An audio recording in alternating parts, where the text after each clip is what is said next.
ನ್ಯೂಸ್ಗೆ ಸ್ವಾಗತ. ನಾನು ನಿಮ್ಮ ಸುದ್ದಿ ಮಿತ್ರ ಕುದೂರ್ ಮಹೇಶ್.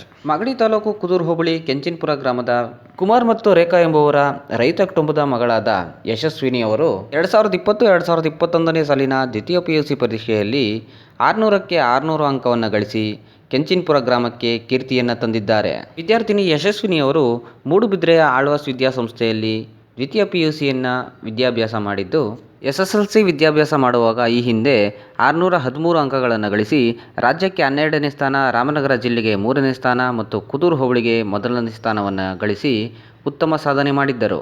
ಮತ್ತೆ ಇದೀಗ ಅದೇ ಯಶಸ್ವಿನಿ ಅವರು ರೈತನ ಮಗಳಾಗಿ ಅಷ್ಟೇ ಶ್ರಮಪಟ್ಟು ವಿದ್ಯಾಭ್ಯಾಸವನ್ನು ಮಾಡಿ ದ್ವಿತೀಯ PUCಯಲ್ಲಿ ಇದೀಗ 600ಕ್ಕೆ 600 ಅಂಕವನ್ನು ಗಳಿಸಿ ಮಾಗಡಿ ತಾಲೂಕಿಗೆ, ಕುದೂರು ಹೋಬಳಿಗೆ ಮತ್ತು ಕೆಂಚಿನಪುರ ಗ್ರಾಮಕ್ಕೆ ಕೀರ್ತಿಯನ್ನು ತಂದಿದ್ದಾರೆ.